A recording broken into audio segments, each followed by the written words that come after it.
todos. Quisiera empezar disculpándome por la última clase que no pude ir. Tuve un percance, así es que vamos a recuperar en estas 2 horas al menos las clases que entran al segundo examen, ¿verdad? Entonces, hablemos de patología o enfermedades cutáneas o de la piel que se dan a nivel de la boca. Vamos a dividirlo, la exposición, en enfermedades inflamatorias, enfermedades precancerosas y vamos a hablar también de enfermedades neoplásicas en la boca, ¿ok? Entonces,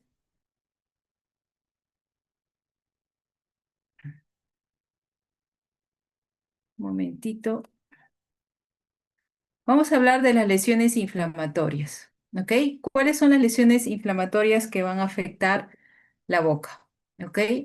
Vamos a hablar primero de las afecciones de los labios. Ahí tenemos que nombrar a la queilitis angular o perleche. Ya habíamos hablado cuando tratamos candidiasis cutánea. ¿Qué es la queilitis angular o perleche? Es una inflamación de las comisuras labiales, en la zona donde el labio superior, el inferior, se intersectan. Esa es la comisura labial. Esa inflamación se llama perleche, quilitis angular o también es conocida como boquera. Va a presentarse con eritema, como pueden ver está rojo, hay lesiones ulceradas y se van a formar costras. Y la Candida albicans es un factor importante de la causa de la quilitis angular. Otros factores son la disminución de la dimensión vertical oclusal. ¿Qué quiere decir esto? A medida que uno va envejeciendo, lo que va a pasar es que las comisuras labiales ya no van a tener una disposición un tanto horizontal que nosotros podemos visualizar. Se hace más, es como las líneas de marioneta vamos a decir, que se hace más, tiene una cierta angulación, se hace más vertical que horizontal. Esa verticalidad hace que la comida o la inflamación o la infección de ciertas bacterias se acumulen con mucha facilidad en las comisuras labiales. Los agentes irritantes, de repente también la higiene deficiente, inadecuada y la predisposición por ciertas enfermedades inmunosupresoras, además del déficit nutricional, pueden contribuir a la formación de esta quelitis angular. Aquí hay otras dos fotos. Aquí pueden observar, también se nota fácilmente que es una persona adulta mayor, ¿no? Miren. Y aquí van a ver cómo en la zona de unión del labio superior e inferior hay eritema, también hay un poco de erosión de la mucosa y hay una presentación de una lesión blanquecina, ¿verdad? Igual acá este es un niño, se ve por la piel y también por la dentadura, que es un niño que presenta erosión a nivel justamente de ambas comisuras labiales. Otras afecciones inflamatorias son las que afectan la lengua. Tenemos la glositis atrófica. ¿Qué cosa es? Es una lengua lisa, de aspecto aterciopelado. Puede ser blanquecino o un rosado eritematoso que es brillante y lustroso. Normalmente la lengua no se visualiza así porque podemos ver que tiene la presencia de papilas gustativas que son filiformes, pero esta lengua está brillante, está depapilada justamente porque ha perdido esas papilas. Y esa lengua también las personas que presentan refieren que tienen una sensación urente, o sea, quemante. ¿A qué está asociado? A trastornos de déficit nutricional, como es anemias ferropénicas o de riboflavina, niacinamida o desnutriciones. Además, hay otras enfermedades como la candidiasis, la sífilis, enfermedades celíacas, síndrome de Sjögren, que también pueden ser causa de glositis atrófica. Otra afección de la lengua inflamatoria es la lengua fisurada. La lengua fisurada es cuando se profundizan los surcos normales de la lengua. Hay surcos normalmente en la lengua que no podemos visualizar con facilidad, pero en este caso esas fisuras se han acentuado y son fácilmente visibles. A mayor edad se puede visualizar esto, pero también está relacionado con algunas patologías como acromegalia, donde hay crecimiento de la lengua, en el síndrome de Down en pacientes con psoriasis o pacientes que tienen síndrome de Sjögren. O sea, en realidad, la lengua fisurada se puede ver en este tipo con estas condiciones, es inespecífico, ¿no? Otro tipo de afección inflamatoria de la lengua es la lengua geográfica, o también conocida como glositis migratoria benigna.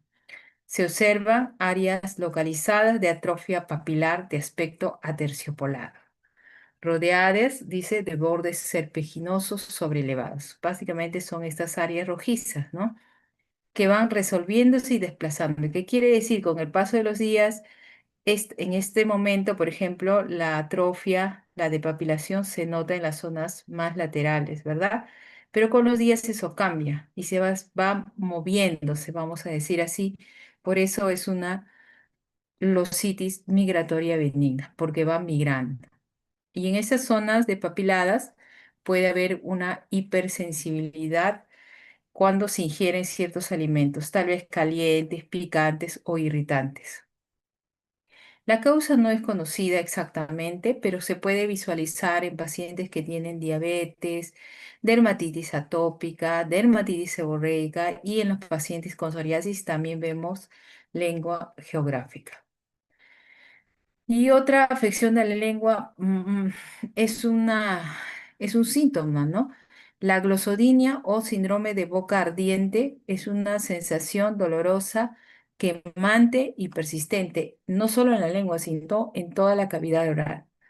Y nosotros cuando revisamos a estos pacientes, le hacemos el examen físico de la zona, encontramos que clínicamente se visualiza que es normal, aparentemente no hay irritación o inflamación o lesiones ulcerosas presentas. Es más que nada la sensación del paciente.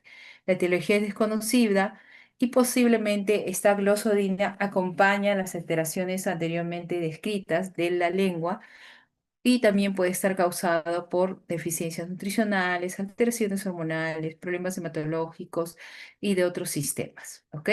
Básicamente la glosodinia es uno de los síntomas que tienen las personas en la zona de la boca. Ahora, hemos hablado de lesiones inflamatorias, ahora vamos a hablar de las enfermedades infecciosas que van a afectar la boca. Creo que en la clase de virus habíamos hablado del herpes labial, por eso no lo vamos a atacar, pero sí vamos a recordar que el herpes labial es producida por el virus del herpes tipo 1 y tipo 2. Mayoritariamente es tipo 1, pero también hay un grupo por tipo 2 y se caracteriza por presentar lesiones vesiculares pequeñas agrupadas en los labios, ¿verdad? Que hay una prima infección que generalmente es asintomática y posteriormente hay recurrencias, dependiendo del sistema inmune de la persona. Eso ya lo hemos visto en infecciones virales, ya no lo vamos a volver a repetir. Vamos a hablar del virus Coxsackie. Este virus tiene dos presentaciones de enfermedades en las personas. Uno es la herpangina y la otra es la enfermedad de manos, pie, boca. La herpangina generalmente es producido por este virus, es típico en niños en edad escolar y se caracteriza por lesiones vesiculares que se parecen mucho a la prima infección por herpes, pero la diferencia es la zona de afección. Aquí lo que se ve afectado es la zona, se aparecen vesículas igual, parecidas al herpes, indistinguibles realmente, pero en la zona posterior de la boca, o sea, en la zona del paladar blando, en la zona, en los pilares de la faringe, ¿ok? Y no en la zona anterior. En la zona anterior, que es la mucosa, la zona de las encías, generalmente se presenta así la infección por virus del herpes simple tipo 1. En cambio, la zona posterior se afecta generalmente por la infección de virus Coxsackie, en este caso el pangina. Pero esta virus Coxsackie también puede producir otro tipo de enfermedad que es la enfermedad mano y boca, que justamente son vesículas que aparecen en la boca, en los pies y en las manos. ¿Ok? Y estas lesiones se autolimitan. Está acompañado de cuadro sistémico, malestar general, fiebre, cialorrea, ¿no? Dolor en la zona y afecta típicamente en estas zonas y se autolimita en unas semanas. Es bastante contagioso. Es la enfermedad mano-pie-boca. Otras infecciones, ya también hemos revisado cuando hablamos de infecciones fúngicas, viene a ser la candidiasis, pero vamos a recordar porque es importante poner énfasis en algunos detalles. Clínicamente tiene varios tipos de presentación, pero la presentación más frecuente son placas blanquecinas que están adheridas. Y si yo remuevo esas placas blanquecinas que están adheridas en la mucosa, voy a encontrar un fondo eritematoso que algunas veces va a sangrar con facilidad y puede afectar cualquier parte de la mucosa. Cualquier parte puede afectar. La lengua, la zona de los labios, la zona interna en la zona interna de vamos a decir, en las mejillas, en la mucosa de las mejillas, de los labios inferiores, en la zona posterior de la boca también va a afectar. Y generalmente o típicamente lo vemos en los pacientes con VIH en estadio SIDA o sin tratamiento, ¿no? Ahora, ¿esa es la única forma de presentación de la candidiasis? Pues no. La candidiasis aguda es la que acabamos de describir, pero también va a contribuir a la queritis angular que acabamos de revisar, la candidiasis atrófica crónica, que es una presentación donde no hay muchas placas blanquecinas, la leucoplaquia por cándida, que es una lesión blanquecina, pero un poquito más adherida, parecida a la candidiasis aguda, y la glositis romboidea, que es, como aquí ven en la figura, que es una afección del dorso de la lengua donde se ve un área central de papilar. ¿Ok? Esa es la glositis romboidea. Ahora vamos a hablar de las enfermedades autoinmunes. ¿Qué enfermedades autoinmunes van a afectar la boca? Ahí tenemos el más importante, viene a ser las aftas. ¿Ok? Las aftas, que son lesiones ulceradas, que vamos a hablar en detalle porque su presentación es bastante frecuente. Y las aftas o lesiones ulceradas también se presentan como parte de otras enfermedades, sobre todo de tipo autoinmune, como es el síndrome de Sjögren, la enfermedad de Behçet, son criterios, parte de los criterios diagnósticos de, por ejemplo, las úlceras son parte del criterio diagnóstico de síndrome de Behçet. Hemos hablado en la clase anterior, creo, de eritema multiforme, donde presentan pues estas lesiones tiro al blanco y afectan muchas veces, sobre todo el eritema multiforme mayor, a nivel de las mucosas y se ven lesiones ulceradas. El pemfigoide y el pemfigo vulgar producen lesiones vesiculares también en zonas de mucosas y estas van a producir rápidamente lesiones ulceradas. Entonces, las aftas y otras enfermedades también tienen, la presentación es similar y tiene que ver con enfermedades autoinmunes. Entonces vamos a hablar de la más importante, que es la afta o conocida como estomatitis aftosa recurrente. Primero, que son la patología más común de todas las lesiones que afectan la mucosa oral. Por eso es importante que lo conozcamos o de repente muchos de ustedes habrán sufrido en algún momento de aftas o de repente tienen de forma recurrente. ¿Ok? Dicen que aumenta levemente durante la primavera y el otoño y los brotes van disminuyendo con la edad y son menos frecuentes cuando la edad aumenta. ¿Cómo se ven? Primero que se ven unas úlceras redondeadas, bordes bien definidos, son nítidos. El borde está elevado como si fuera un cráter sobre una base eritematosa y son muy dolorosas dependiendo de la localización. Si se localizan en zonas como punta de lengua, en las zonas laterales de la lengua o las zonas más posteriores, cerca a los pilares de la faringe, pues ahí, de la laringe, nosotros vamos a ver que son muy dolorosas porque no permiten ni hablar ni deglutir los alimentos. ¿Ok? Y pueden durar, dependiendo del tamaño y de la cantidad de lesiones, pueden durar días, pero no menos de 7, 10 días, y pueden durar inclusive hasta semanas. Generalmente van desapareciendo y no dejan cicatrices. ¿Ok? ¿Dónde se pueden localizar? En cualquier parte de la mucosa. Superficie interna de las mejillas, en los labios, en los bordes, en el dorso de la lengua, en el paladar blando, en la base de las encías. En realidad puede abarcar cualquier zona de mucosa de la cavidad oral.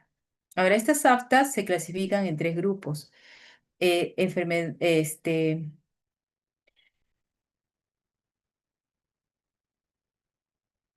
Puede ser puede clasificarse en una estomatitis aftosa recurrente menor, mayor y herpetiforme. Se denomina menor porque, primero que son las más frecuentes, son pocas lesiones y depende del tamaño. Es menor porque las lesiones o las pequeñas lesiones ulceradas miden en promedio de 2 a 5 milímetros. ¿Ok? Van a presentar recidivas y con periodos más o menos largos, totalmente asintomáticos. Y la mayor pueden ser aisladas o múltiples, pero son de un gran tamaño. Miren, casi 1 centímetro, a diferencia de este que va de 2 a 5 milímetros. Por lo tanto, su fondo es más hemorrágico por la ulceración y la disminución del tamaño es más lento, por eso pueden durar más semanas, dejan cicatriz y por lo tanto tienen más síntomas. Y la estomatitis aftosa recurrente herpetiforme se caracteriza, más o menos su nombre lo sugiere, porque tiene múltiples y pequeñas aftas, pequeñitas de menos de 3 milímetros, repartidas en grupos y hay veces se unen formando úlceras mayores. De todas ellas, la más frecuente es la estomatitis aftosa recurrente menor. ¿Y cuál es la causa? La causa en sí de las aftas es desconocida. Hay factores predisponentes endógenos, genéticos e inmunológicos como desencadenantes de tipo exógeno. ¿Ok? Yo les cuento que en mi familia nosotros tenemos estomatitis aftosa recurrente. Eh, yo, mis hermanos, casi todos tenemos aftas y con el paso de los años, como dice la literatura, ha ido disminuyendo. Yo cuando era adolescente, cuando entré a la universidad, empecé a presentar se presentaba mensual y con estos factores que vamos a mencionarlos se exacerbaba y ahora con los pasos de los años ha ido disminuyendo. Realmente es bastante doloroso dependiendo de la localización de la lesión. ¿Y qué factores están relacionados a que esta afta sea recurrente o lo desencadene? Traumáticos. Si te muerdes la lengua o te cepillas de repente muy fuerte o dañas la mucosa de las encías o de repente algún alimento te daña alguna parte de la mucosa, sea lengua, cualquier zona de la mucosa de la cavidad oral, pues ahí es un punto donde puede aparecer esta afta. También con la ingestión de algunos alimentos, sobre todo que son irritantes, ¿no? También está relacionado a reacciones adversas a ciertos fármacos, ¿no? Como AINES, antiinfecciosos, alteraciones psicológicas. Esto se refiere básicamente a que el sistema inmune también va a disminuir, va a alterarse cuando hay episodios de repente de depresión, ansiedad, ¿no? Y eso va a promover de alguna forma a la aparición de estas enfermedades de la afta donde ha sido relacionado. Alteraciones hormonales, sí, está relacionado con los ciclos menstruales. Los ciclos menstruales van a promover la aparición de más aftas. También se ha relacionado a carencias nutricionales como déficit de hierro, zinc, vitamina B12 y ácido fólico y está relacionado a enfermedades autoinmunes como colitis ulcerosa, enfermedad de Crohn, enfermedad celíaca, Behçet, candidiasis o inmunodeficiencias de otros tipos también. Ahora, ¿cómo voy a tratar? Ya identifiqué que es un afta, por qué se da, cuáles son los factores exacerbantes para yo poder recomendar a mis pacientes que tengan cuidado con estos factores y tratar de evitarlos para disminuir la presentación periódica de estas lesiones. ¿Cuál sería el tratamiento? Cuando tenemos las lesiones, si está inactiva, pues no es conducta expectante, pero cuando ya las aftas se van presentando, ¿cuál es el tratamiento? Puedes usar antisépticos, clorhexidina en gel o colutorios. También podemos usar antibióticos, que son las tetraciclinas, como la tetraciclina misma o las minociclinas en colutorios. Las tetraciclinas tienen efecto antiinflamatorio. Se usa, por ejemplo, la aminociclina viene generalmente en cápsulas. Podemos diluir una aminociclina de 100 miligramos en medio litro de agua, mezclarlo bien y hacer colutorios. No es para pasar. Esta preparación no es vía oral, es un colutorio. ¿Qué quiere decir? Lo vamos a pasear por la boca, vamos a tenerlo un tiempo determinado y luego vamos a retirarlo de la boca. Y ese lo que queda de esta solución dentro de la cavidad oral va a generar un efecto antiinflamatorio. También se pueden usar algunos corticoides, ¿ok? Ahora, ¿qué es lo que se está propugnando el uso? Puedes usar corticoides en oro base, que es una presentación que se pega básicamente en la mucosa. Si yo uso una crema, un ungüento, en la zona bucal, pues se va a diluir fácilmente porque hay humedad. En zona de piel se va a adherir. Entonces, en boca usamos corticoides, ¿ok?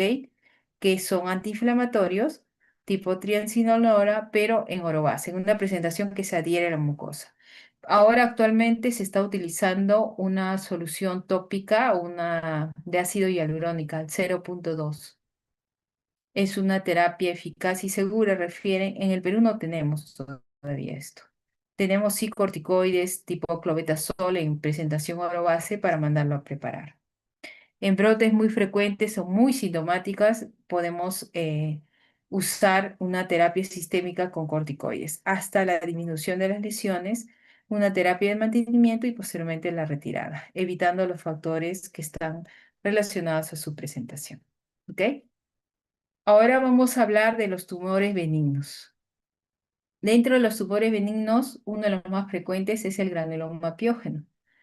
El granuloma piógeno es una hiperplasia inflamatoria más frecuente de la cavidad oral, donde hay una proliferación de tejido de granulación con gran capacidad angiogénica. ¿Qué quiere decir? Lo que hay es una proliferación de vasos sanguíneos, que esta proliferación se va acumulando y va a formar clínicamente, lo vas a visualizar como una tumoración. ¿Y por qué se da? Es una lesión reactiva a traumas repetitivos, factores hormonales o algunos fármacos van a promover la presentación de este granuloma piógeno. Puede presentarse a cualquier edad.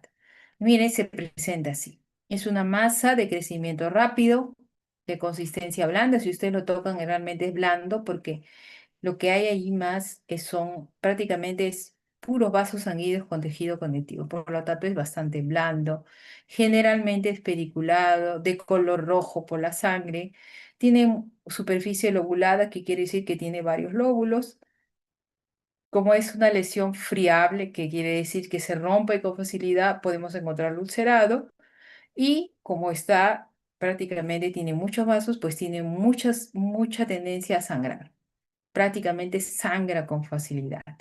¿Y en qué zonas podemos encontrarlo? En la encía, tanto superior, la anterior, en los labios, en la lengua, en la mucosa bucal, en el paladar. Entonces vemos esta lesión tumoral, exofítica, miren, si lo tocamos es bastante blandito. Ese es el granuloma piógeno, que al inicio se pensaba que era de origen infeccioso, pero posteriormente con el desarrollo de la, de, de la tecnología, se pudo visualizar a nivel microscópico y se ve que estas lesiones no tienen que ver con una infección bacteriana, lo que hay es una proliferación de vasos sanguíneos, pero el nombre quedó, ¿no? En dermatología hay bastante eso, se va conservando los nombres, ¿ya? Que se quedó con el nombre de granuloma piógeno.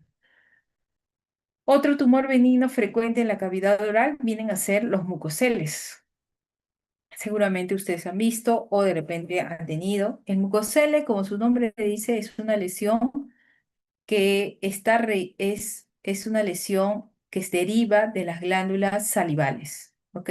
Por lo tanto, está relleno de cialomucina. O sea, en conclusión, es una glándula salival que se ha obstruido su salida y la secreción se ha ido, vamos a decir, se ha encerrado en esta lesión papular y por eso lo vamos a ver como una lesión hemisférica, solitaria, que está en el suelo de la boca, la mucosa oral, la lengua. Es rosada, un tanto azulada, translúcida, blando, puede ser de milímetros hasta más de 1 centímetro, pueden ser bastante grandes. Generalmente lo vemos en los niños y las zonas más frecuentes que se afectan son el labio inferior. Entonces los niños a veces se muerden los labios, se va a obstruir una de las glándulas y va a retener su secreción y se va a formar una lesión papular que dependiendo del tamaño puede ser hasta tumoral. Puede aparecer en cualquier parte, inclusive en la lengua.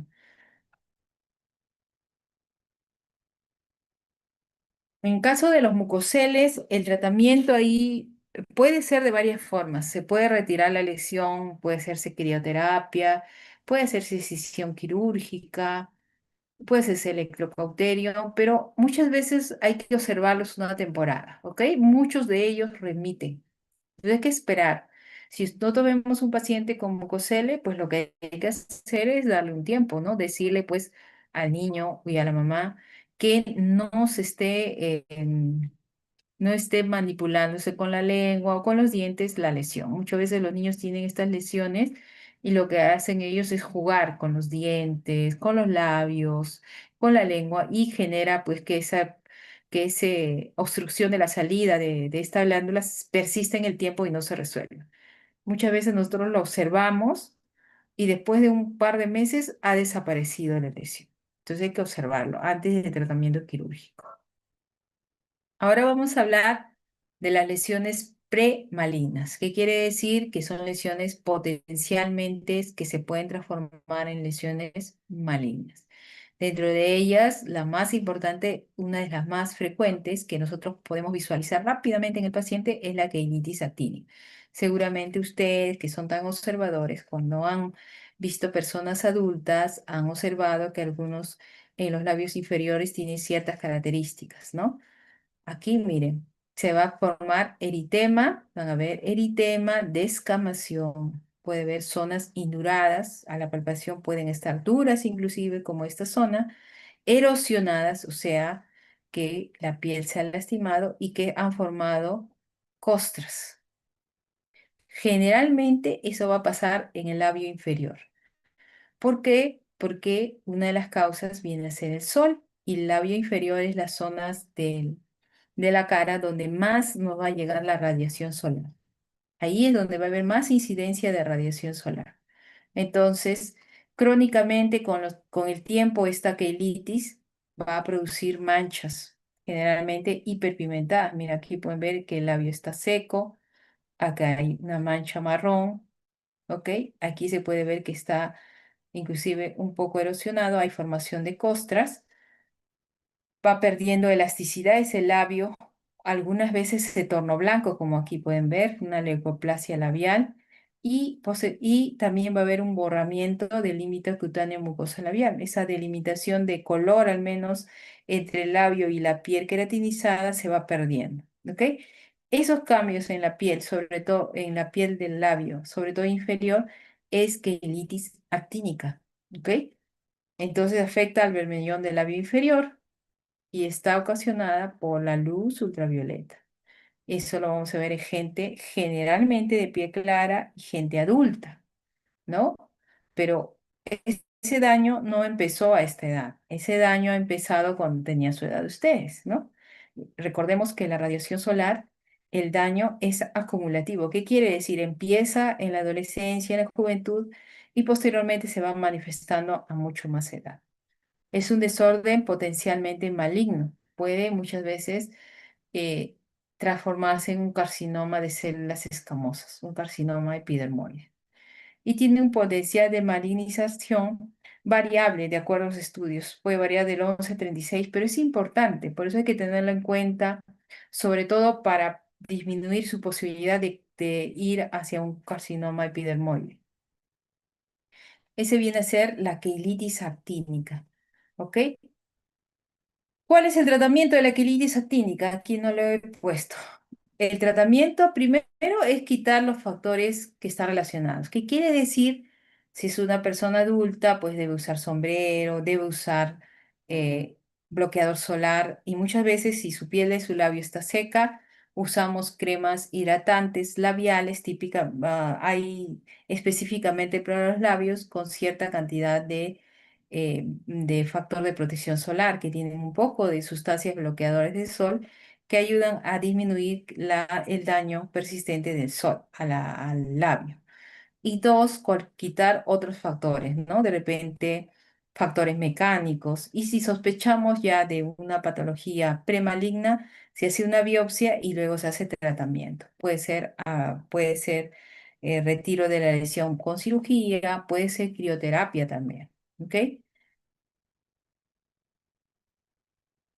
Y una de las lesiones que seguramente siempre han escuchado muy famosas en un expresidente que ya falleció, viene a ser la leucoplasia oral. Ya, la leucoplasia oral es un trastorno caracterizado por la presencia de placas blancas, por eso es su nombre, ¿no? Leuco, blanco, ¿ok?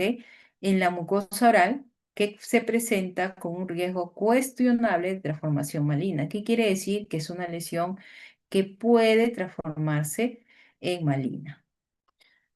Es una lesión de las lesiones premalignas la más frecuente. Puede darse en cualquier edad, pero generalmente en gente adulta, obviamente. Y su potencial malignizante es muy variable, 34%. ¿Cuál es la causa de la leucoplasia oral? Varios factores, sobre todo los que van a dañar, ¿no? La mucosa. El tabaco, el alcohol, el hábito de mascar nuez de betel en algunos lugares, estatus socioeconómico bajo, radiaciones ultravioletas, o sea, el sol, y en nuestro país también en la zona de la sierra, el masticar coca, ¿no? Que es muy frecuente en la sierra de Perú, ¿ok? Otros factores también que están relacionados son infecciones por VPH, que también pueden estar relacionados a esta presentación de leucoplasia oral. Clínicamente, nosotros vamos a verlo de esta forma. Hay dos tipos, una que es la homogénea y la otra que es la no homogénea. La leucoplasia homogénea, como su nombre lo dice, ¿no? Los bordes son claramente marcados, miren, bien delimitados. La superficie es uniforme, puede ser un poco arrugada, un poco lisa en la mucosa. Mira, acá lo podemos visualizar, bien limitado. La leucoplasia no homogénea, la superficie es irregular.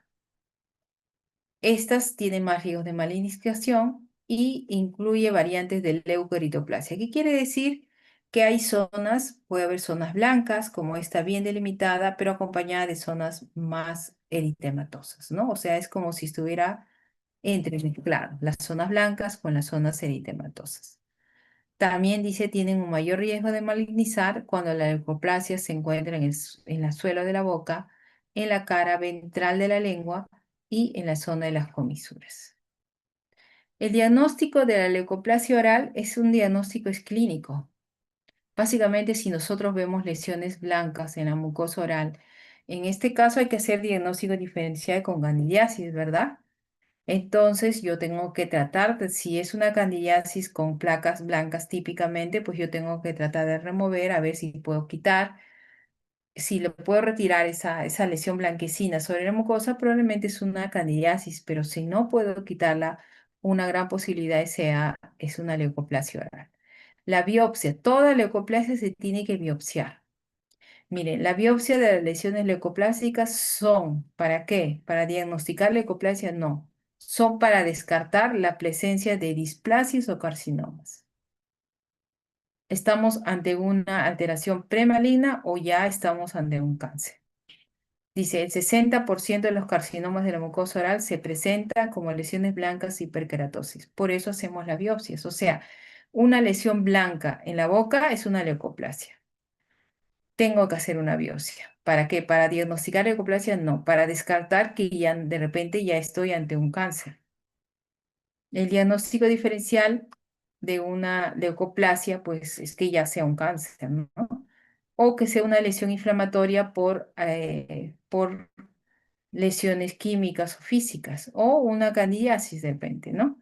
Algún tipo de infección por VPH, papilomas, o la leucoplasia oral vellosa, que es producida por un tipo de virus en los pacientes VIH, como habíamos visto. ¿El tratamiento cuál es? Evitar los factores que están relacionados directamente y es quitar las lesiones y ir controlando periódicamente. Ahora vamos a hablar de la lesión premalina que es la eritroplasia. Igual que la anterior, su nombre dice eritro, ¿no? Que es rojo. Es una lesión preneoplásica de color rojo intenso que no se puede caracterizar ni clínica ni patológicamente como ninguna otra enfermedad definible. ¿Qué quiere decir? Es un diagnóstico de exclusión generalmente, ¿ok? Entonces, esta lesión roja en la boca, tenemos que excluir los otros posibles factores que estén relacionados, causas. Se ha considerado, miren, como el signo más precoz de cáncer oral. Aparece en personas adultas, es menos frecuente que la leucoplasia. Las etiologías son similares a la leucoplasia. ¿Y cómo se ven? Mira, vamos a ver una placa, o puede ser una placa o una mancha, o pueden ser lesiones mixtas. Acá vemos una mancha, pero aquí vemos una lesión tumoral. Dentro de esta lesión tipo mancha vemos una lesión tumoral, ¿no? Los bordes son bien definidos, tiene un aspecto inflamatorio, se localiza con mayor frecuencia en el piso de la boca, también en la lengua, en cualquier parte en realidad, y puede coexistir con zonas de leucoplasia. Mira, aquí vemos una lesión donde podemos visualizar la lesión y aquí otra lesión eritematosa en la zona de la mucosa donde están los labios, ¿ok? Aquí ya hay eritroplasia, que es la zona roja, pero parece que la zona central es un carcinoma ya epidermoide. El diagnóstico es clínico patológico de exclusión. ¿Ok? Tenemos que desestimar las otras posibles causas. Miren, el pronóstico, el grado de malignización va del 14 al 50%. Es de alto riesgo. Cuando nosotros hacemos la biopsia, el 60 al 90% son displasias epiteliales o carcinomas in situ o carcinomas de células escamosas. Tienen mayor riesgo de las localizaciones del suelo de boca y paladar blando. Y el tratamiento y la prevención son similares a la leucoplasia. Hay que sacar la lesión y hay que hacer controles periódicos, ¿no? Otra lesión prevalina es el líquen plano. ¿Se acuerdan del líquen plano? Esa lesión con unas pápulas aplanadas, con unas estrías en su superficie que son las estrías de Wickland. Ese es el líquen plano. El líquen plano es una patología inflamatoria autoinmune que tiene una presentación también en la mucosa oral. Un 50% de este líquen plano tiene lesiones orales y algunas solo tienen lesiones orales. Este líquen plano tiene un potencial de malignización.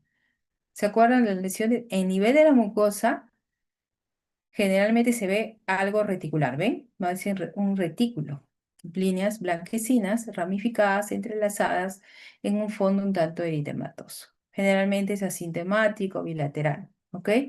Hay varias presentaciones, puede ser erosivo en placas o atrófica, pero esta presentación clásica es la que tenemos que tener presente.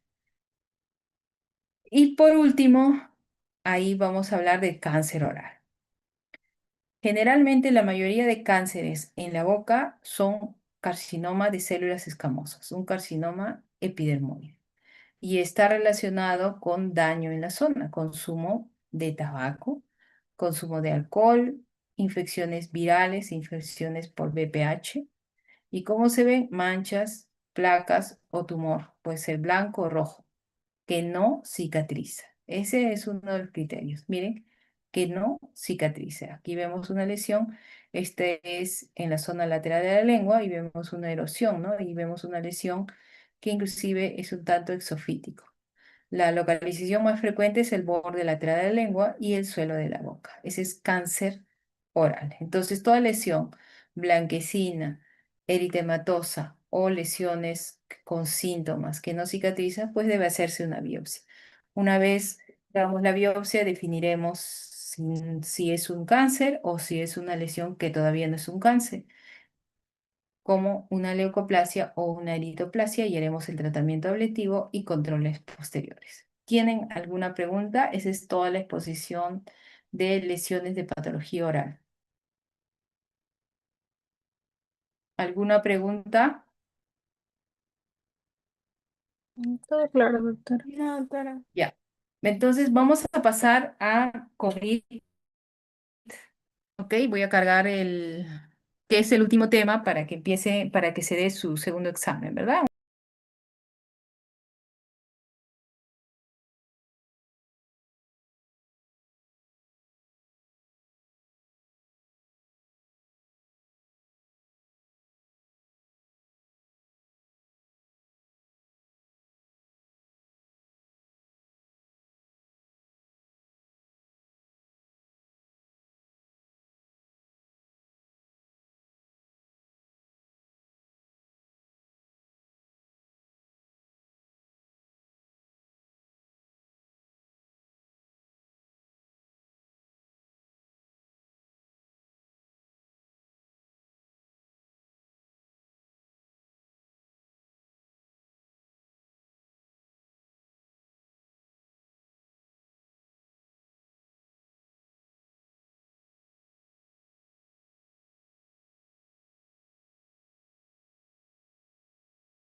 Entonces vamos a seguir con la segunda exposición, que son manifestaciones dermatológicas del COVID-19.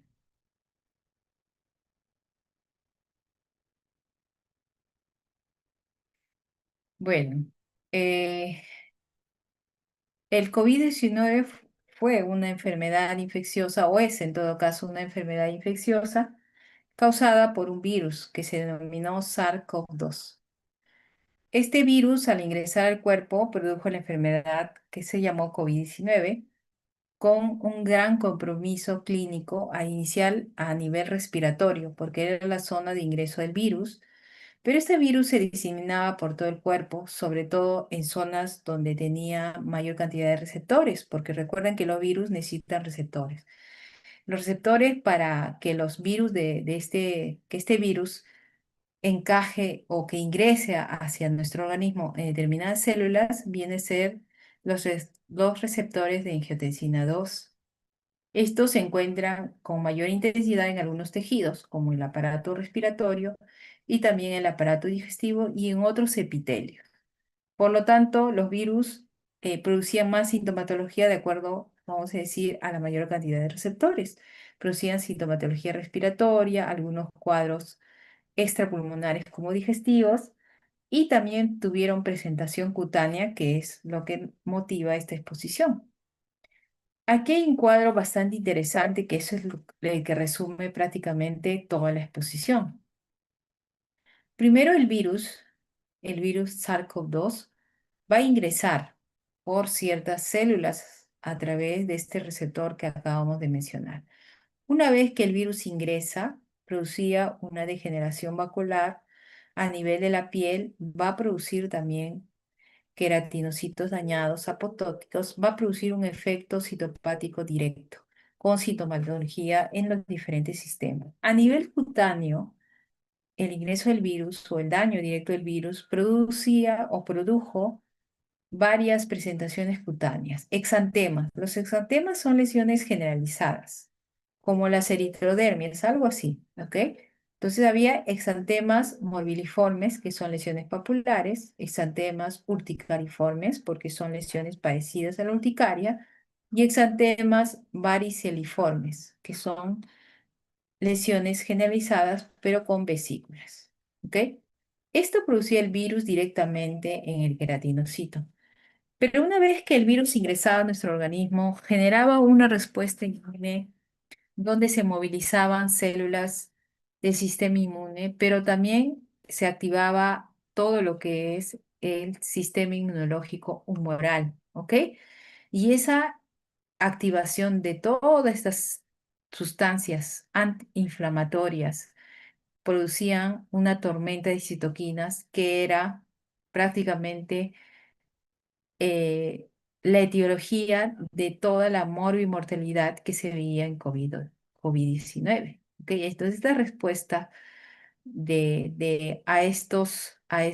toda esta tormenta de citoquinas produce muchas manifestaciones en diferentes aparatos. A nivel cutáneo producían dos tipos de presentaciones. Unas lesiones parecidas a la peroniosis, que vamos a ver ahora, ¿ok? Que se presenta como un curso benigno generalmente tardío, y unas lesiones que afectaban los vasos de la piel, con presentaciones tipo púrpura retiforme, gangrena o isquemia acral, que tiene que ver con daño a nivel de la vascularidad a nivel cutáneo. ¿Ok?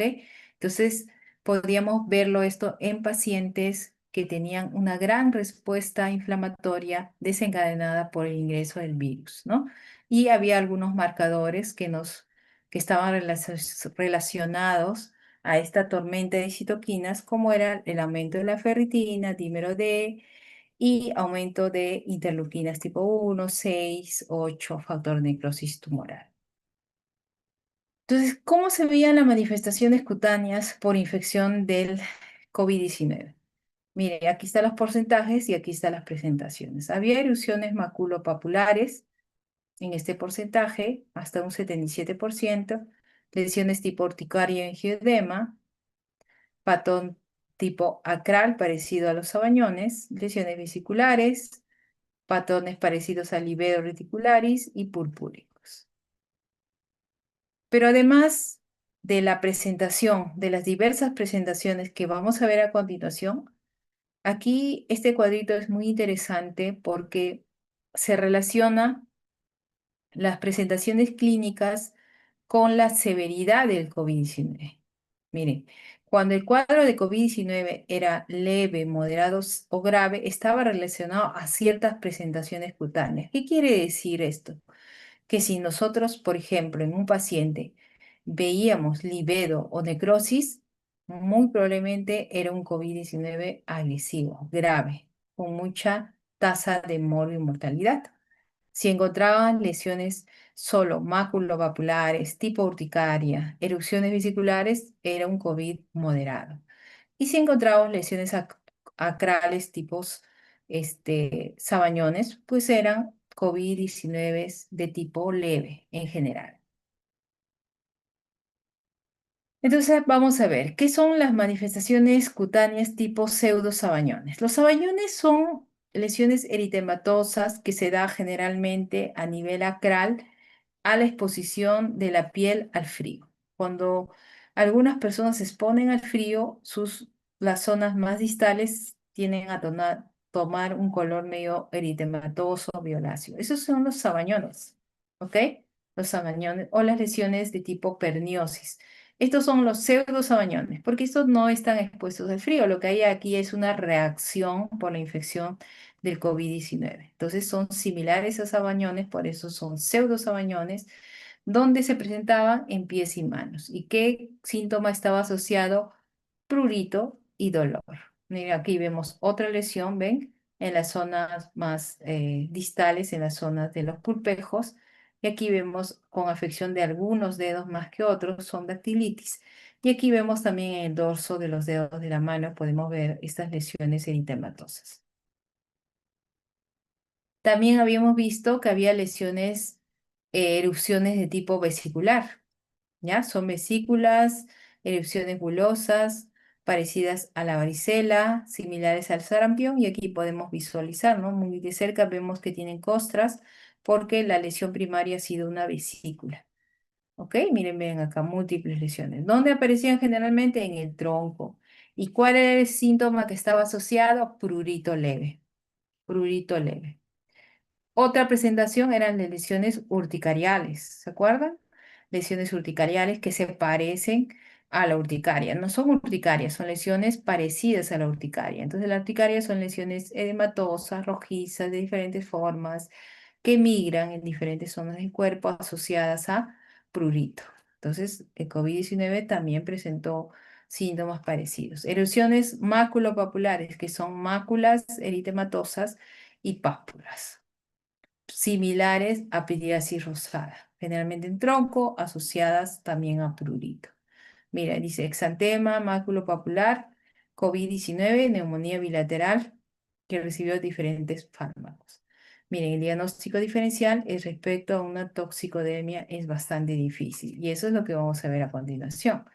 Ahora, esas lesiones tipo urticariales, sabañones, vesiculares que hemos visto, generalmente lo vamos a ver, como hemos dicho en la diapositiva, en COVID leves o moderados. Pero ver livedo o necrosis, petequias, erupciones purpúricas, erupciones multiformes tipo erupción, esas generalmente vamos a ver en pacientes con COVID grave. El livedo o necrosis es isquemia acral. Ahí hay lívido, generalmente en las piernas, y los síntomas son dolor y prurito. Cuando son erupciones purpúricas, en las piernas. Y eritema multiforme de tipo erupción en las extremidades. Y aquí vamos a ver las lesiones. Miren, tipo livedo reticularis, ven ese enmayado como si fuera una trama a nivel del miembro inferior, pues esa es una erupción tipo livedo reticulares. Aquí vemos unas lesiones purpúricas a nivel del miembro inferior. Mira, se pueden ver las lesiones un tanto equimóticas, purpúricas, porque ha habido un daño a nivel del vaso. Y esta lesión, ven que hay necrosis en esta zona. Esas lesiones, y esta es una erupción tipo eritema multiforme, con lesiones, algunas lesiones que tienden a formar esas lesiones como tiro al blanco. Entonces, vamos a concluir. que la relación entre la gravedad de COVID-19 con los distintos patrones descritos hay una gradiente de menor gravedad en pseudoperniosis y mayor en las que tienen livedo y necrosis. Yo les voy a preguntar en el examen algo de esto, ¿ya? Relación temporal. Las erupciones vesiculares generalmente aparecían en las primeras etapas, la pseudoperniosis en fases tardías y el resto de los patrones tienden a coincidir con otros síntomas. Los patrones pseudoperniosis y los vesiculosos son los que se han visto más específicamente relacionados a COVID-19. Ahora, no hay que olvidar que en cuando hubo la pandemia, tuvimos una gran cantidad de pacientes y no había un tratamiento específico muchas veces para COVID-19. Se utilizó varios medicamentos. Dentro de ellos, uno de los primeros que se usó fue la hidroxicloroquina posteriormente y con acitromicina. En algunos lugares también se utilizó antivirales y algunos posteriormente cuando, vamos a decir, el conocimiento acerca de este virus fue aumentando y se supo pues que mucho de la patología que causaba mortalidad tenía que ver más con la respuesta inflamatoria del cuerpo que había sido desencadenada por la infección viral, se utilizó algunos medicamentos como eran los biológicos, ¿ok? Entonces, no hay que olvidar que estos medicamentos también tienen efectos secundarios. Entonces, muchas veces algunas manifestaciones cutáneas no solo se debió a la infección propia del virus, sino como un efecto secundario del uso del medicamento. Entonces, no hay que olvidar que el uso de hidroxicloroquina o cloroquina produce una erupción morbiliforme, produce hiperpigmentación y produce prurito. También puede producir Steven Johnson y otros. La acitromicina produce erupción morbiliforme, erupción urticarial. Puede producir otras patologías, pero está relacionado más frecuentemente a estas. El Remdesivir desconocido y el tocilizumab es desconocido. Nosotros, creo que en el Perú ninguna de estas dos se usó, pero sí estas dos usamos bastante. Ahora, esa es de la infección COVID-19, vamos a decir, aguda, pero se habló después de un COVID-19 persistente, que era como los efectos secundarios que había dejado el COVID-19. Muchas veces dentro de estas manifestaciones estaban las lesiones tipo perniosis, quedaron de forma persistente. Otra de las manifestaciones fue caída de cabello produciendo una alopecia telogénica, más en los que presentaban un COVID grave. Y se exacerbó algunas enfermedades como la psoriasis. Ahora, no solo propiamente el virus, sino la reacción post vacuna ha sido relacionada, como todas las vacunas, a efectos secundarios. Eritema multiforme, NET, pemfigoide, vasculitis, exantema, urticaria, exacerbación de enfermedades previas como la psoriasis, líquen plano y otros, ¿ok? Particularmente yo en el hospital he visto que después de la infección de COVID-19, hemos tenido un gran aumento de lo que son las vasculitis, de lo que son las paniculitis y lo que son también las urticarias. ¿Ok? Y otro de los efectos secundarios también de lo que es mm, tanto la infección de COVID persistente y de vacunas es la hiperhidrosis nocturna. Tenemos bastante pacientes que después de la pandemia tienen una hiperhidrosis de presentación sobre todo nocturna. Eso sí hemos visto con bastante frecuencia. Bueno, eso sería prácticamente los dos temas que teníamos pendientes para el examen, ¿verdad? ¿Me escucha? Sí, doctora. Ya, entonces, pero todavía tenemos clases pendientes. Entonces, nuestra clase es hasta las 6, ¿no? Si no me equivoco. Entonces, vamos a ir con la otra presentación. Hasta acá es el examen, pero voy a tener una presentación más, ya que tenemos tiempo. Vamos a hablar de envejecimiento cutáneo y fotobiología. Un momentito, voy a cargarle.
Bueno, seguimos entonces con esta presentación que va a entrar ya al tercer examen, pero vamos a avanzar ya que todavía tenemos tiempo. Entonces, vamos a hablar de tres temas que vienen bastante relacionados, que es la fotobiología, fototoxicidad y fotoenvejecimiento.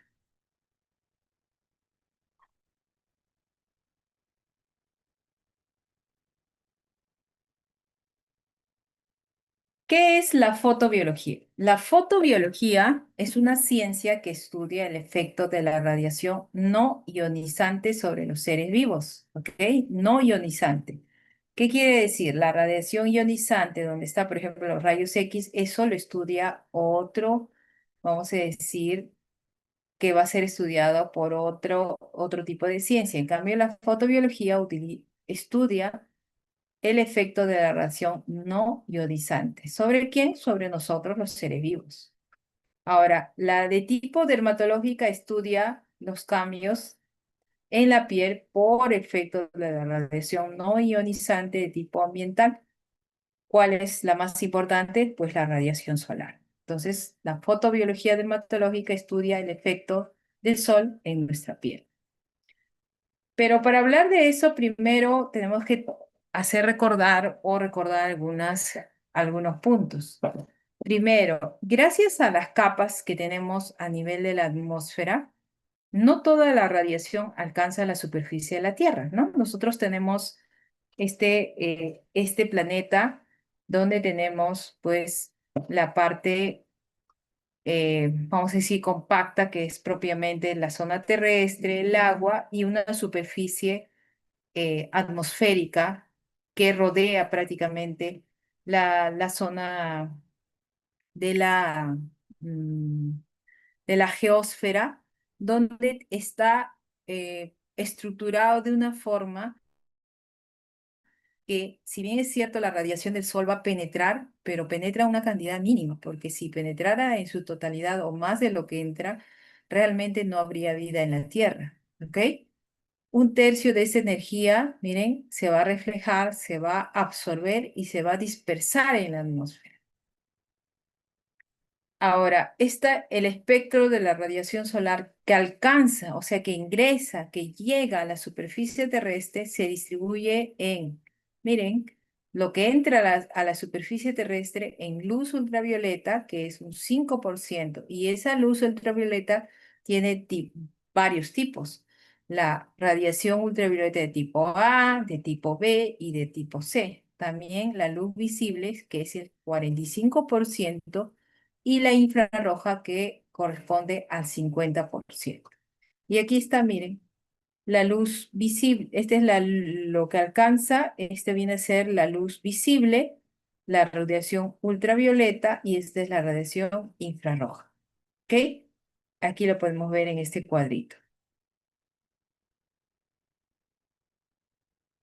Ahora, esa calidad de la radiación directa varía según algunos factores. La altitud. ¿Qué cosa es la altitud? Vamos a decir que es la cercanía más o menos al sol, ¿no? Las zonas más bajas que estamos a 0 metros, como la costa peruana, vamos a decir que tenemos unas distancias al sol, y las zonas de gran altitud, como zonas de la sierra, 4.000, 5.000, pues tienen mayor altitud, por lo tanto, vamos a decir que están más cerca al sol, por lo tanto, la radiación solar se va a sentir más, ¿no? Entonces, ¿eso para qué tenemos que tenerlo en cuenta? Porque la radiación, al ser más intensa, puede ser causa de patologías cutáneas, como es cáncer de piel, como vamos a ver en una exposición en la siguiente clase. Entonces, la altitud es importante. La latitud es la distancia hacia el ecuador, por eso la zona que está más cerca al ecuador son zonas pues con alta radiación. La estación obviamente es los periodos donde la Tierra se va a acercar más al Sol, ¿no? Ahorita estamos en verano, por lo tanto vamos a decir que estamos más cerca al Sol que en el invierno, por lo tanto la estación también cuenta. La hora del día, claro, el mediodía son horas donde el Sol, vamos a decir que está más perpendicular a la Tierra, por lo tanto la radiación se hace mucho más intensa. Depende de la humedad y la polución atmosférica también, ¿no? La humedad y la polución van a ser partículas que van a hacer que la radiación solar, pues los rayos solares vayan a reflejarse y vayan a producir más efecto en nuestra piel. Dice, además, considerar las radiaciones difuminadas por las partículas en suspensión de la atmósfera, lo que estábamos hablando, ¿no? Cuando hay nubes, la radiación se refleja, por ejemplo, en la nieve, el 80%, ¿no? Por eso las personas que esquían usan unos lentes oscuros, porque el sol, cuando se visualiza, se refleja bastante en la nieve, ¿no? Y puede producir daños a nivel ocular. La arena también refleja el sol en un 20%, el agua en un 5%, el césped en un 3%. Y este es un cuadro muy interesante solo para decir lo siguiente, miren, hay una medida de radiación solar, ¿ok? Aquí en la parte baja del cuadro ven ustedes unos colores, ¿no? Como si fuera el arco iris, desde verde hasta el celeste. Ven que las bajas, o sea, las verdes, es el 1 y el 2. La moderada va del 3 al 4 al 5. La alta va del 6 al 7. Muy alta, vamos a ver que va hasta el 10. Y extremadamente alta va del 11 hacia arriba. ¿Ok? Ese es el tipo de radiación. Entonces, muy alta, ya estamos, vamos a decir que lo ideal sería hasta 5. Vamos a considerar que hasta muy alta, hasta 10. Pero miren, esta es una, una, una, una foto del mapa del Perú para el 26 de marzo del 2024. ¿Ok? Miren ustedes acá, en ese momento, cuando se medía la radiación en diferentes puntos del Perú, tanto en zonas de la costa, zonas de la sierra y zonas de la selva, nosotros podemos ver que hay puntos donde la radiación solar prácticamente está en extrema, todas están en extremadamente alta. Creo que la más bajita de todas es 14 y 13. 14 y 13 ya está en extremadamente alta, ni siquiera está en alta. Entonces, en casi todo el punto del territorio peruano, nosotros tenemos radiación ultravioleta de tipo muy alta o extremadamente alta. Ahora, ¿qué va a hacer esa radiación en nuestra piel? Entonces, habíamos dicho que la radiación ultravioleta tenía varios tipos y que había luz visible y luz infrarroja que iba a llegar a nuestra piel. Nosotros acá tenemos un esquema muy interesante. Tenemos una capa córnea. Un momentito, voy a cerrar la ventana, hay una bulla que no me deja.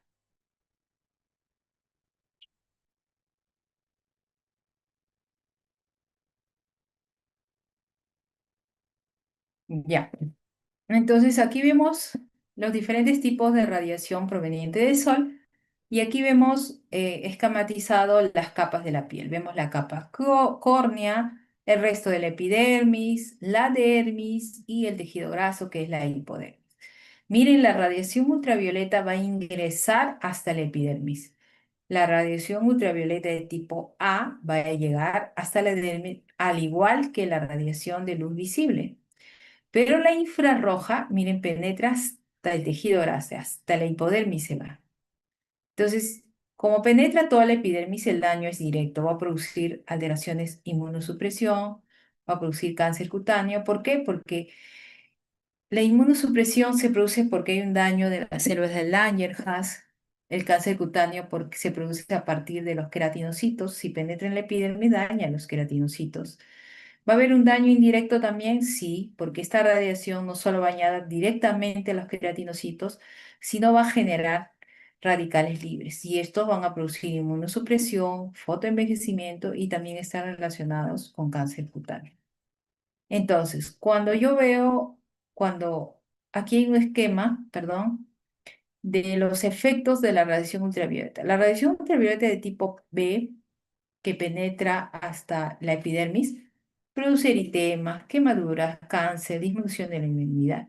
La UVA, que es la radiación ultravioleta de tipo A, que penetra hasta la dermis, produce fotoenvejecimiento. ¿Por qué? Porque recuerden que en la dermis están las fibras de colágeno, tanto las elásticas como las fibras de colágeno, que son y las fibras elásticas. Y esas fibras tienen que ver mucho con el envejecimiento. Entonces, si dañan esas fibras, pues va a producir fotoenvejecimiento. manchas, también tiene que ver con alergias solares, cáncer, disminución de la inmunidad cutánea. La luz visible también va a penetrar hasta la dermis, produce patología similar a la anterior. Y la luz infrarroja, que penetra hasta el tejido celular subcutáneo, va a producir aumento del calor. ¿Ya? Esa sensación que ustedes tienen cuando caminan a la intemperie y sienten que su piel les quema, les arde, pues tiene que ver con la presencia de la luz infrarroja en su piel, produce calor, potencia los efectos nocivos de las otras radiaciones ultravioletas, especialmente el envejecimiento. Ahora, para entender más, tenemos que hablar de las propiedades ópticas de la piel. La piel tiene cuatro propiedades. La piel produce reflexión, sobre todo la capa córnea va a hacerlo. ¿Qué quiere decir? Va a reflejar la luz como un mecanismo de protección.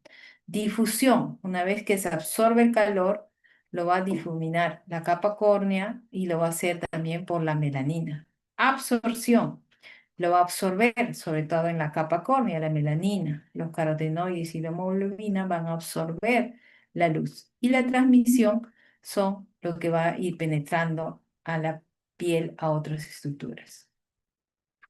Entonces, los efectos biológicos de la radiación solar son consecuencia de estas reacciones fotoquímicas producidas por la interacción de lo que viene del sol, que son los fotones, con las sustancias que atrapan la luz, que se llaman cromóforos. Vamos a decir, esos efectos que van a producir se llama fototoxicidad. ¿Y cuáles son los efectos precoces o agudos de la llegada de la luz hacia la piel? Al inicio va a haber acción calórica, vamos a sentir el calor por la luz o la radiación infrarroja. Produce vasodilatación cutánea. Va a haber una pigmentación inmediata. ¿Se acuerdan del fenómeno de Meirovsky? ¿Qué quiere decir? Que aparece a los pocos minutos, la melanina se oxida rápidamente en la que se encuentran los melanocitos. También hay acción antirraquítica. ¿Qué quiere decir? La radiación ultravioleta de tipo B, sobre todo, va a transformar esta sustancia en colecalciferol. En los queratinocitos tenemos 7 de hidrocolicalciferol, que se va a transformar en colicalciferol, que es un precursor de la vitamina D que todavía va a pasar por vía renal y por vía hepática para activarse en vitamina D activa. O sea, no todo es malo, ¿no? Va a haber efectos precoces, agudos, vamos a decir, una acción calórica, va a haber una protección de la piel hacia esta luz, pero va a haber también formación de vitamina D. Casi el 80-90% de toda la vitamina D se va a formar en la piel.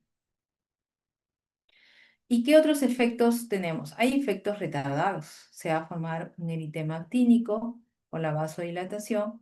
Va a haber una pigmentación retardada luego de unos días después de la exposición solar. Va a haber una formación más de melanina. Por eso vamos a ver un bronceado, por ejemplo, cuando vamos a la playa. Y posteriormente, si esta exposición persiste, vamos a ver que hay hiperplasia epidérmica por aumento de la mitosis de los queratinocitos, a partir inclusive de las 48 horas, conduciendo al engrosamiento de la capa córnea. Por eso ustedes se van a ver en personas que persistentemente están expuestos al sol, como por ejemplo los pescadores, la gente que trabaja en el campo, los agricultores. Ellos a lo largo de los años lo que ellos hacen es una hiperplasia epidérmica, se broncean, la piel como un mecanismo de defensa se engruesa para evitar que el sol siga dañando su cuerpo, y en algunos casos pues van a ser cáncer cutáneo también. Y los efectos crónicos son acumulativos, ¿ok? La radiación lumínica recibida por la piel se va acumulando, se acumula. Por eso las manchas, los lentigos solares, el cáncer cutáneo, no es la exposición solar de esos años, ¿no? Por eso la gente que tiene 70 80 años, que tiene cáncer de piel, dice, pero yo no me expongo al sol, pero no es el sol de esos últimos años, es el sol, el daño solar acumulado que lo tiene desde que era adolescente, muy probablemente, ¿no? Esos son los que han causado ese cáncer. Entonces, el efecto crónico va a hacer que el envejecimiento cutáneo sea precoz. O sea, normalmente envejecemos, pero con la exposición solar va a haber un envejecimiento acelerado por el sol. Por eso, si comparamos zonas de una persona de 70 años, como la cara o la zona B del cuello, con otras partes no expuestas, tienen la misma edad. Pero vamos a ver que en la zona fotoexpuesta, la piel se ve más envejecida que en la zona no expuesta. Y esta radiación va a producir, son una de las causas más importantes de cáncer cutáneo. ¿Ok? ¿Y qué es la fotosensibilidad? Ya hemos visto fototoxicidad en la anterior. ¿Y qué es fotosensibilidad? La fotosensibilidad es una respuesta exagerada o anormal de la piel a la radiación lumínica, ya sea proveniente del sol o de una fuente artificial. ¿Ya? Hay fotosensibilidad. Entonces, se produce por sustancias que absorben la energía del sol y ceden esa energía produciendo radicales libres y especies reactivas de oxígeno, o bien se unen a proteínas de membrana y se transforman en un alergeno. Hay fotosensibilizantes, pueden ser endógenos, por ejemplo, los pacientes que tienen porfirias, o exógenos, puede haber sustancias que te hacen más fotosensibles, medicamentos, plantas, ¿ok? Pueden ser fotoalérgicas o fototóxicos. Y aquí vemos, ¿por qué es importante eso? Porque, ¿ok? Pues, este cuadrito es importante, ¿por qué? Porque la fotosensibilidad puede haber sustancias como medicamentos, otros tipos de sustancias en otras, de repente, en otros usos que hacen que nuestra piel sea más sensible al sol. Por ejemplo, si yo tomo, por ejemplo, ibuprofeno, meloxicam, naproxeno, acitromicina, doxiciclina, que nosotros usamos bastante en lo que es acné, anticonceptivos orales, miren, antihistamínicos, antiacné, ácido retinoico en cremas, la isotretinoína, el peróxido de benzoilo, que lo usamos bastante en acné, antifúngicos como la glicofulvina, antiepilépticos, cardiovasculares, todos estos medicamentos que son de uso bastante frecuente nos fotosensibilizan. ¿Qué quiere decir? Que nos volvemos más sensibles al sol. Eso hay que tenerlo en cuenta, ¿ya? Y ahí miren, sensibilizantes tópicos usados son productos cosméticos. Dentro de los protectores también hay sustancias que sensibilizan. Miren, dentro de las tinturas hay tinturas que fotosensibilizan. Aceites esenciales, la más típica es la bergamota, que por cierto lo usamos para tratar de repimentar a los pacientes con vitiligo. Preservantes, miren, que pueden estar en varios de los alimentos o algunos productos que usan, son fotosensibilizantes. Exfoliantes son fotosensibilizantes. Entonces, hay que tener en cuenta que hay sustancias que nosotros podemos usarlo de forma externa, tópica y vía oral que fotosensibilizan la piel. Y hay dermatosis por fotoexposición. Por lo tanto, si hay sustancias que fotosensibilizan, ¿habrá enfermedades producidas por el sol? Sí. Se llaman fotodermatosis primarias. ¿Qué quiere decir?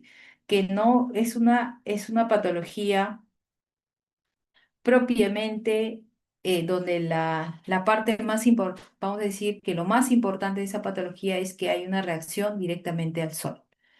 Ahí tenemos la erupción polimórfica lumínica, la dermatitis crónica actínica, la urticaria solar. ¿Qué quiere decir? Se presenta, por ejemplo, en la erupción polimorfa lumínica lesiones tipo pápulas, eczemas en zonas fotoexpuestas, después de una exposición. Por ejemplo, yo me voy de paseo y empiezo a tener las lesiones en todas las zonas fotoexpuestas. Urticaria solar, me salen ronchas por exposición solar. Pueden ser secundarias a fármacos y sustancias químicas, los que acabamos de explicar. Y pueden ser enfermedades fotoagravadas. ¿Qué quiere decir? Directamente la luz no produce esa enfermedad, pero la luz exacerba algunas manifestaciones clínicas, como de lupus, ¿no? Los pacientes con lupus, el sol puede agravar sus síntomas. En el eritema multiforme, en el eczema tópico, en la rosácea, hemos visto que el sol, el calor va a exacerbar el cuadro. ¿Ok? ¿Hay alteraciones en la pigmentación por fotoexposición? Sí, hemos visto el melasma, las pecas aumentan en su intensidad, en su color, y los léntigos también se van a presentar.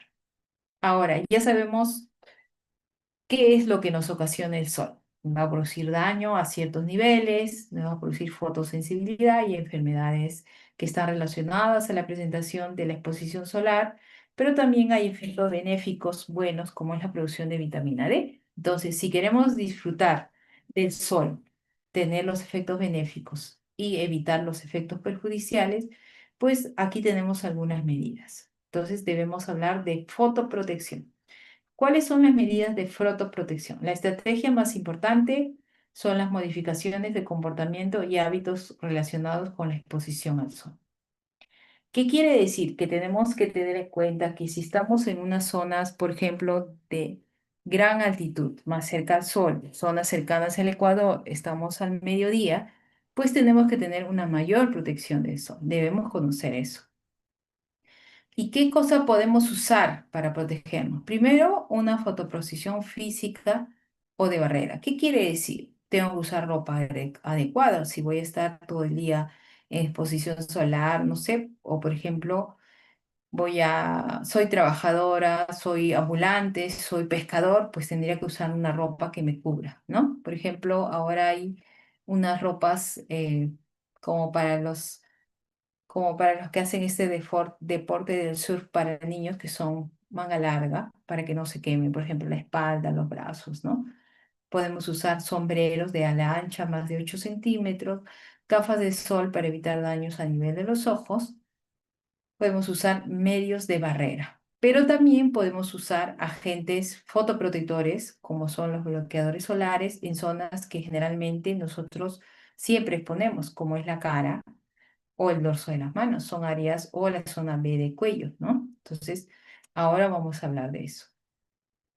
Estos bloqueadores solares, ¿ok? Estos bloqueadores, a ver un momentito, ya.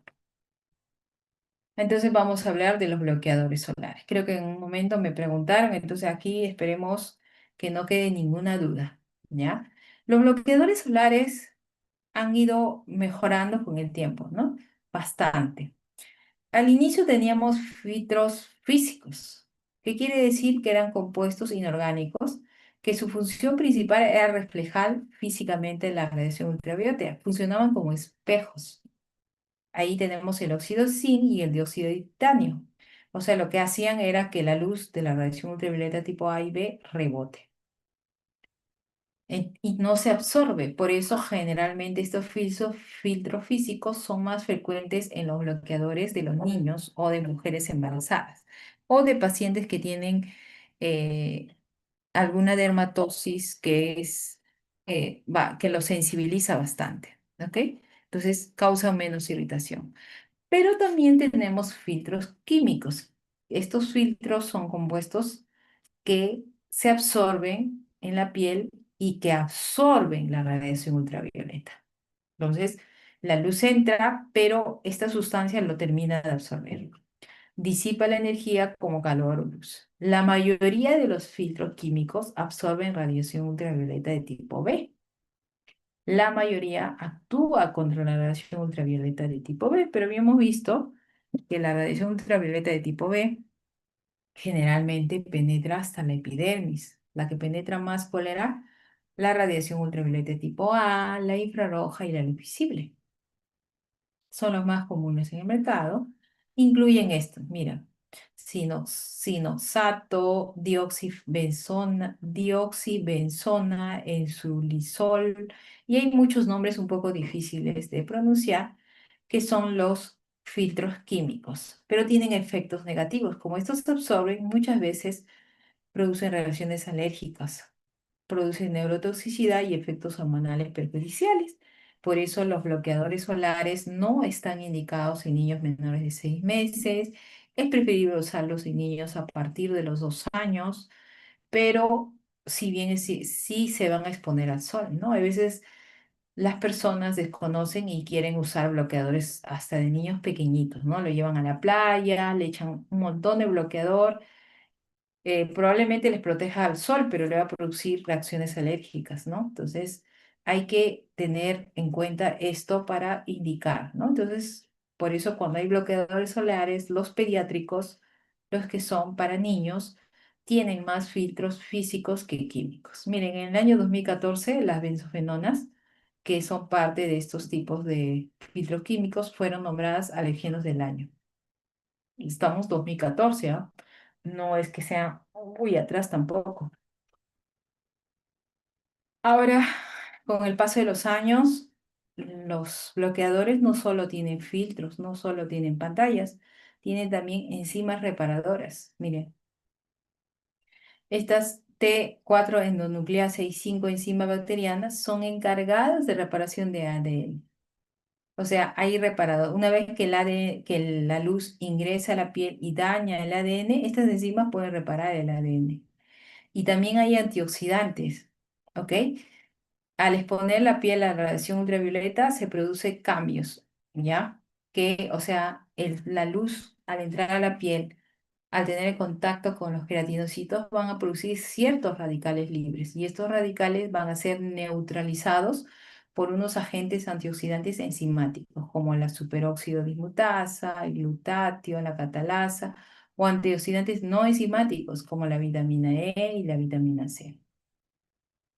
Entonces, todos estos productos que están relacionados como antioxidantes, como el extracto de té verde, el ginseng, el extracto de Polipodium leucotomus, entre otros, actualmente están incluidos dentro de los bloqueadores. Entonces, los bloqueadores solares han ido evolucionando con el tiempo. Al inicio teníamos filtros físicos inorgánicos que actualmente los siguen teniendo, solo se ha ido aumentando la cantidad de, vamos a decir, de grupos de sustancias que tiene el bloqueador, ¿no? Los filtros químicos y ahora tenemos, vamos a llamarlos filtros biológicos, los antioxidantes y reparadores del ADN. ¿Ok? Todos estos están contenidos en un buen bloqueador solar. Entonces, estos nuevos bloqueadores tienen que tener también estabilidad, porque todos estos componentes se pueden combinar, pero ¿quién garantiza la estabilidad, no? Entonces, los laboratorios pues combinan esto con cierta estabilidad, por eso ustedes van a ver que sus bloqueadores solares pues les van a durar 1 o 2 años, ¿no? Que ustedes los pueden llevar a zonas donde hace bastante calor y no se van a deteriorar, ¿ok? Entonces, este es un cuadrito que resume eso, ¿no? Los filtros químicos actuarían como un espejo, por lo tanto evitarían que ingrese la radiación ultravioleta B, la radiación ultravioleta de tipo A, y, perdón, los filtros físicos evitarían que penetren, como son físicos, rebotan todo, por lo tanto, ninguno de estas radiaciones ingresaría. Los químicos actúan generalmente sobre la B, por el A actúan muy poco, generalmente sobre el B. Los reparadores evitarían el daño directo y los antioxidantes disminuirían la cantidad de radicales libres. Actuarían prácticamente en casi todos los posibles causas de daño a nivel celular. Ahora, ¿qué cosa es el FPS? ¿No? Cuando ustedes compran su bloqueador solar, tienen como una medida, que es el FPS. Entonces me preguntaban una vez en clase, doctor, ¿a partir de cuánto debemos comprar? Ah, acá va la respuesta. El factor de protección solar, ya, FPS, que valora la eficacia de los protectores solares contra la quemadura solar. ¿Cómo se define? El tiempo de exposición.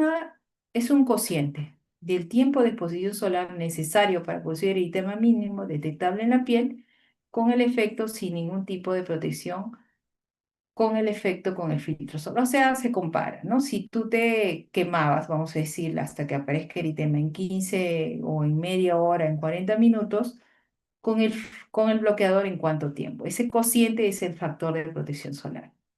¿Y qué mide?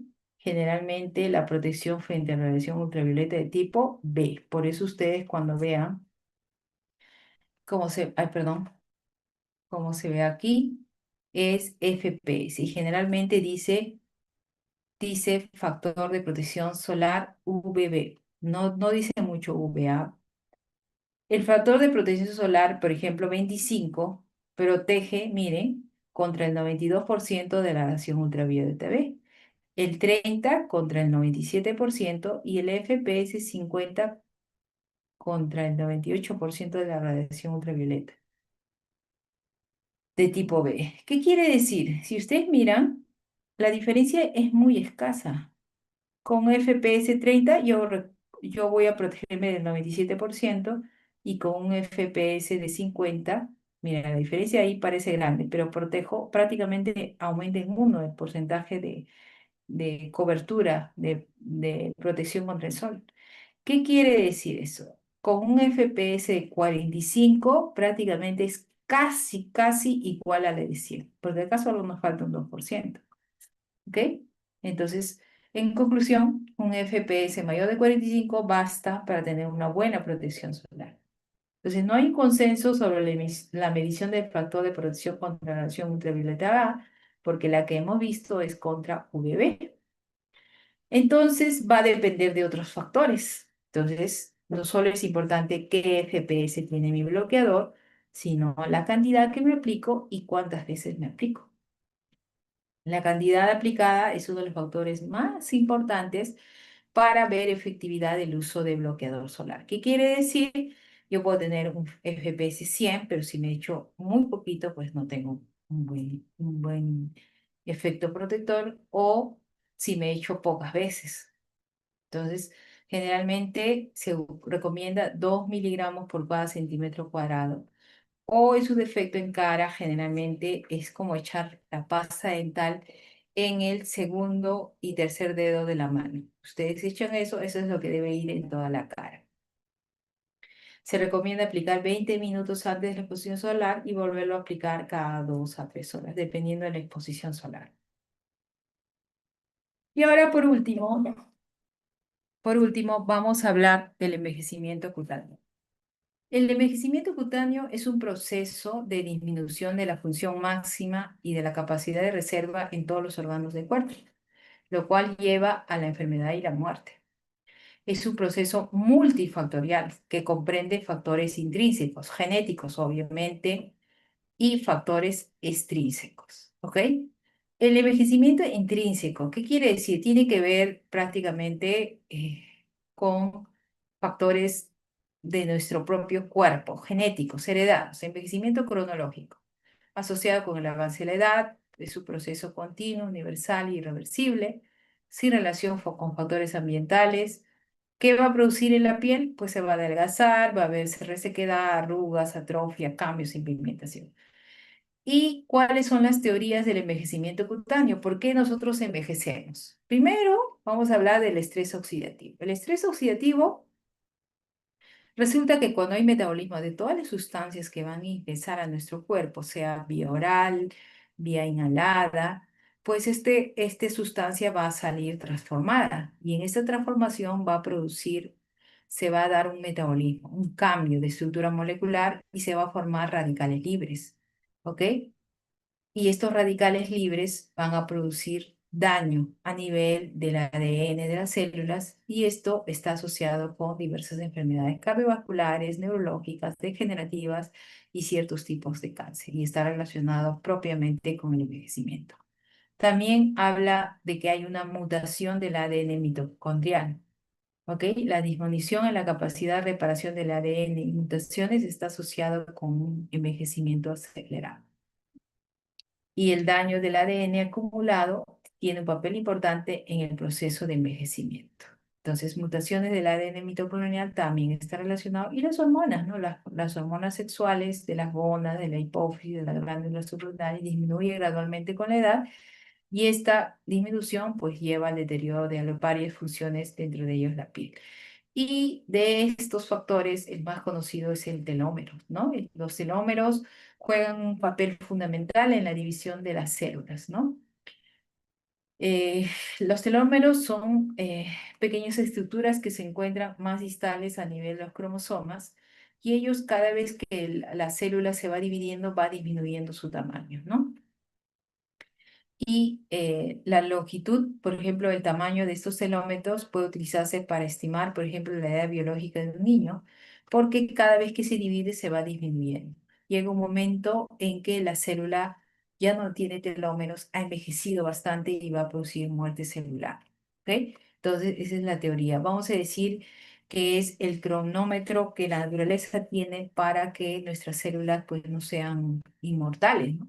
No se dividan de forma indefinida, sino cada división los termómetros van disminuyendo y va por así decirlo, el tiempo va adecuando el tiempo en el cual nuestros órganos van a envejecer y con ello va a venir pues el final de la persona. ¿Ok? Entonces, el envejecimiento extrínseco está asociado a factores externos. ¿Ok?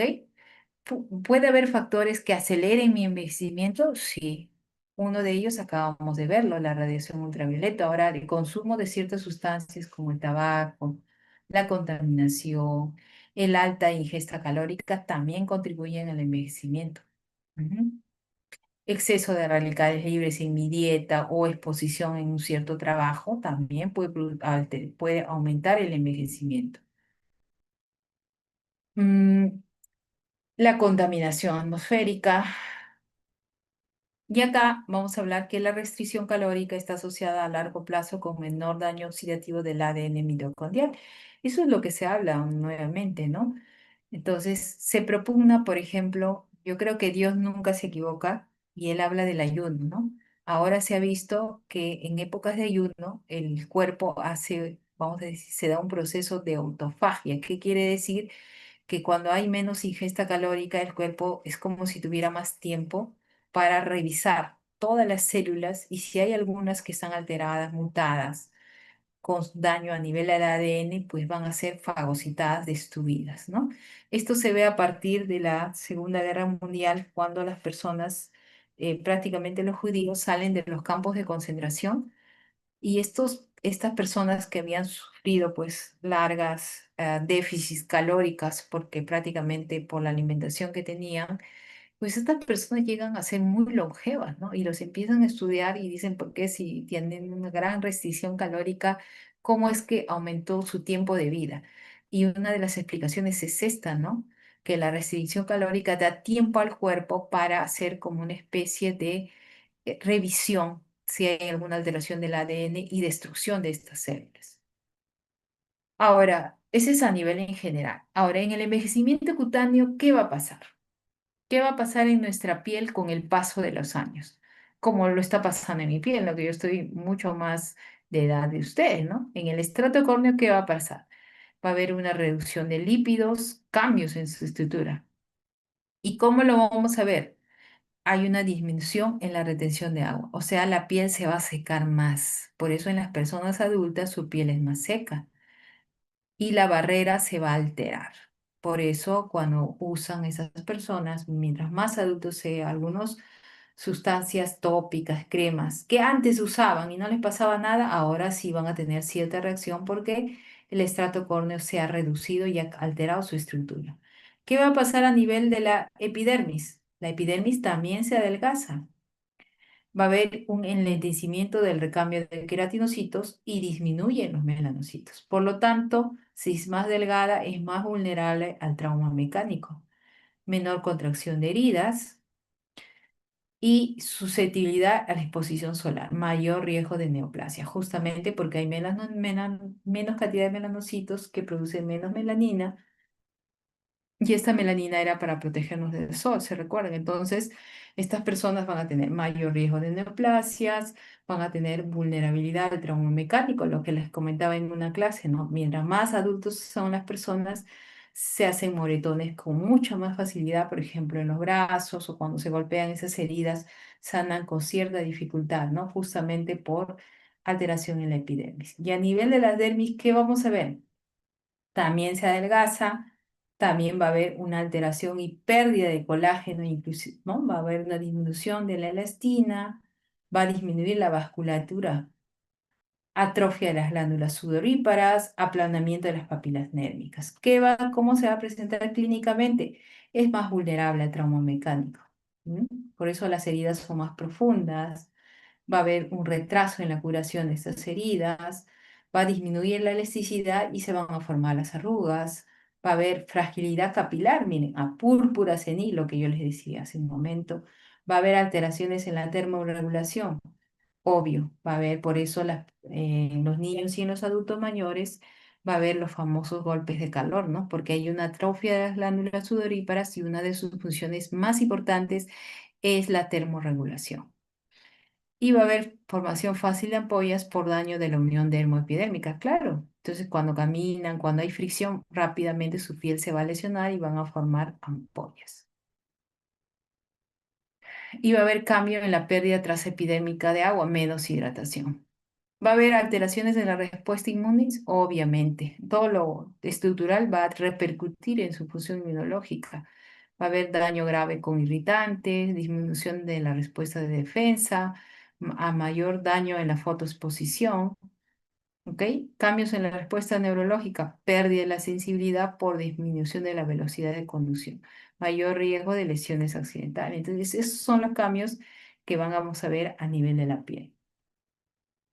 Entonces, en la dermis, la radiación ultravioleta provoca la producción de la colagenasa en fibroblastos y queratinocitos, con lo cual disminuye la síntesis del procolágeno.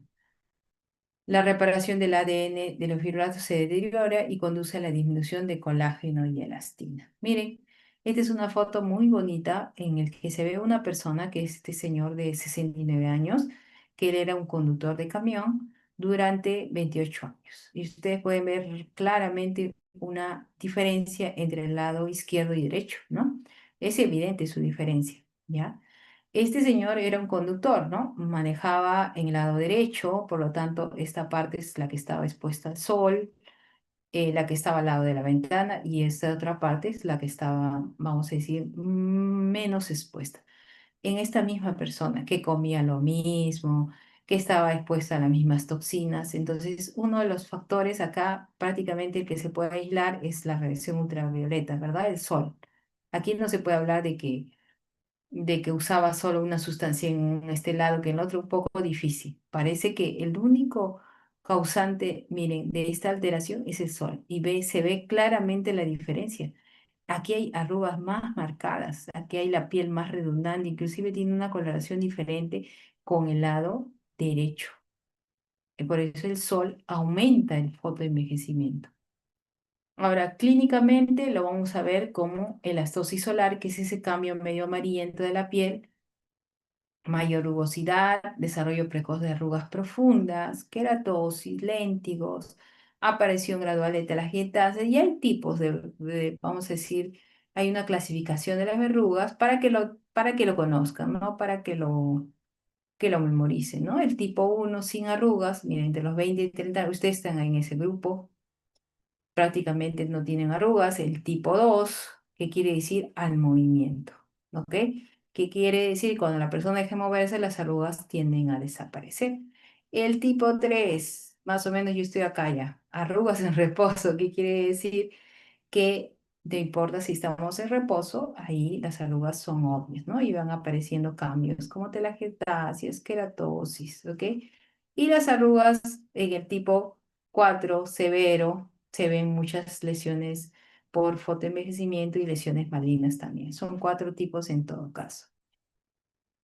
Y aquí podemos ver, ¿no? Aquí podemos ver la elastosis solar, podemos ver esas lesiones rojizas que son como telangiectasias, las queratosis seborreicas, los léntigos, los quistes de Emilio, algunos que se forman también. Entonces, esos son todos los cambios que produce el sol a nivel cutáneo, ¿ok? Bueno, eso sería prácticamente toda la clase. Yo creo que hemos terminado. Quedarían pendiente unas 3 clases más, creo yo, ¿no? Entonces voy a ponerme en contacto nuevamente con su delegada para coordinar la fecha y la hora de recuperación para que se termine prácticamente el curso de dermatología. No sé si tienen alguna pregunta para terminar. Doctora, con respecto a los bloqueadores, ¿cuál sería, no sé, la marca quizá en específico que usted recomendaría? Oh, No, prácticamente como acabamos de decir en la exposición, casi todas las marcas grandes que tenemos en el mercado, por ejemplo, Eucerin, La Roche-Posay, Photodel, Nivea, casi la mayoría de esos bloqueadores, vamos a decir, de marcas bastante conocidas, ellos dentro de sus componentes tienen todas estas sustancias, filtros físicos, químicos, reparadores de ADN, antioxidantes, ¿no? Por eso tienen ese costo, ¿no? A diferencia de bloqueadores de catálogo, por ejemplo. Si ustedes ven, ellos tienen más filtros y pantallas, básicamente, ¿no? Pero los bloqueadores se han ido evolucionando. Los buenos bloqueadores están encima de 100. Más de 45 sería lo ideal. Y depende si es para niño o para adulto, ¿no? Para niño es mejor usar el pediátrico que tiene más pantalla y depende para qué zona lo quieras usar, ¿no? Y si tienes alguna patología. Ahora hay bloqueadores de todos los tipos, con color, sin color, para pacientes con rosácea, con acné, para zonas con pelo, sin pelo, para los que hacen deporte, sin deporte. En realidad está muy, muy variado. En cualquier marca que es grande en el mercado, Avene, La Roche-Posay, Eucerin, Nivea, Antelius, son marcas buenas, yo creo, ¿no? Depende ya de la parte estética y un poco que les gusta. Uno, dos, cuántas veces se tiene que aplicar en la cara o en zonas fotoexpuestas y la cantidad. Ahí va a variar. Básicamente esos son los factores que también tienen que tener a considerar. ¿Alguna pregunta más? No, doctora, creo que eso sería todo. Muy bien, entonces, terminamos la clase, entonces nos ponemos en contacto para ver qué otro día podemos hacer, creo que en unas 3 horas más o unas 2 horas un poquito más y terminamos las 3 o 4 clases pendientes creo que tenemos, que son más cortitas, ¿ok? Bueno, gracias a todos y sería hasta la próxima clase, ¿ok? Hasta luego, doctora. Gracias, doctora. Ya, Gracias, doctora. Hasta luego. ya, hasta luego.